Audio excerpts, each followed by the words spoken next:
कांग्रेसी पप्पू राहुल गांधी देश की संसद में खड़े होकर आजकल बहुत सवाल पूछ रहा है।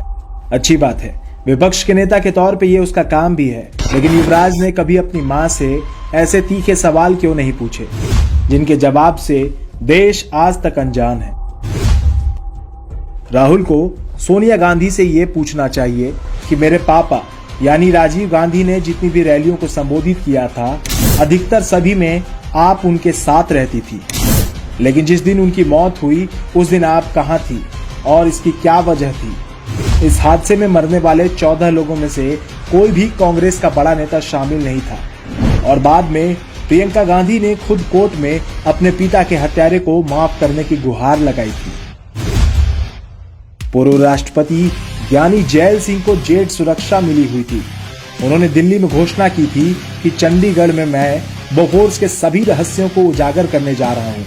अगले ही दिन एक ट्रक ने उनकी कार को कुचल दिया और वहीं उनकी मौत हो गई। उनकी मौत को लेकर ज्ञानी जैल सिंह के पोते इंद्रजीत सिंह ने कांग्रेस पर जानबूझकर हत्या करवाने के आरोप भी लगाए। ज्ञानी जी की एक तमन्ना थी कि इसमें पार्टी में ना जाकर मैं बीजेपी में जाऊं। अभी मेरा वो कह रहे थे, मुझे तैयार कर रहे थे, एक्सीडेंट हो गए या एक्सीडेंट करवाया गया, ये बाद में बात करेंगे। राहुल को पूछना चाहिए कि उसकी मां की रिमोट कंट्रोल वाली सरकार ने इस हादसे की आज तक भी जांच क्यों नहीं करवाई। राजेश पायलट एक ऐसा नाम जो राजीव गांधी के खास दोस्तों में से एक थे। राजेश पायलट ने भी एक बार कांग्रेस में रहते हुए गांधी परिवार को चुनौती दी थी, जिसके बाद 9 जून 2000 को राजेश पायलट का जयपुर आगरा राष्ट्रीय राजमार्ग पर एक सड़क हादसे में निधन हो गया था। क्यों इतने बड़े नेता की मौत पर कोई जांच नहीं हुई। एक और ऐसे ही कांग्रेस के नेता थे जितेंद्र प्रसाद, जिन्होंने साल 2000 में हुए कांग्रेस अध्यक्ष पद के चुनाव के दौरान सोनिया गांधी के खिलाफ चुनाव लड़ा था। इसी चुनाव में राजेश पायलट ने जितेंद्र प्रसाद का साथ दिया था। जितेंद्र प्रसाद बाद में चुनाव हार गए और उनका भी एक दुर्घटना में निधन हो गया था। माधवराव सिंधिया की मौत को लेकर भी कांग्रेस पर सवाल खड़े हुए थे। ये घटना पिछली दोनों घटनाओं से थोड़ी अलग जरूर थी, लेकिन सवालों में जरूर थी। एक चश्मदीद किसान ने बयान दिया था कि पहले प्लेन में बम ब्लास्ट हुआ, फिर आग लगी थी। हादसे में सभी 8 लोग मारे गए, लेकिन कोई जांच नहीं हुई। थोड़ी देर बाद कांग्रेस प्रदेश अध्यक्ष की भी मौत हो गई। सवाल यहाँ ये भी है कि माधवराव सिंधिया का विमान क्यों बदला गया और उनकी मौत की जांच क्यों नहीं हुई। आपको बता दें कि माधवराव सिंधिया कभी सोनिया गांधी के इतने करीब थे कि वो कांग्रेस के एकमात्र ऐसे नेता थे जो सोनिया गांधी को नाम से बुलाते थे।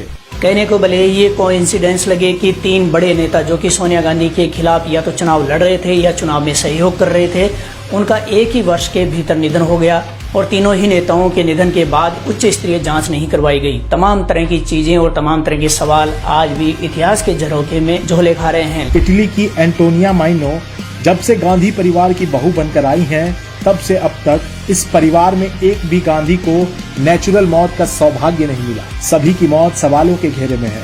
इंदिरा गांधी के बेटे संजय गांधी के ससुर कर्नल अनंत को उनके ही फार्म हाउस से कुछ ही दूरी पर गोली लगी थी। संजय गांधी की एक हवाई जहाज दुर्घटना में मौत हो गई थी। देश की पूर्व पीएम इंदिरा गांधी को उनके ही सुरक्षा बलों ने गोली मारी थी। मां ही नहीं, बेटी उससे भी कहीं आगे निकल रही है। प्रियंका गांधी वाड्रा के ससुर, जेठ और ननद की संदिग्ध मौत पर भी सवाल खड़े हुए, लेकिन वहां भी किसी जांच की मांग नहीं की गई। तो ऐसा क्यों होता है कि ये परिवार अपने ही लोगों की हत्याओं की जांच नहीं करवाता और तुरंत हत्यारों को माफ भी कर देता है। उम्मीद है अगली बार देश को गुमराह करने वाले राहुल गांधी के मन में कोई सवाल आएगा तो वो पूछने की शुरुआत घर से करेंगे और अपने परिवार और पार्टी के नेताओं के परिवार को न्याय दिलवाने की पहल करेंगे। इसीलिए तो कह रहे हैं राहुल अभी नादान हैं, छुपे हुए कई राज से अनजान हैं।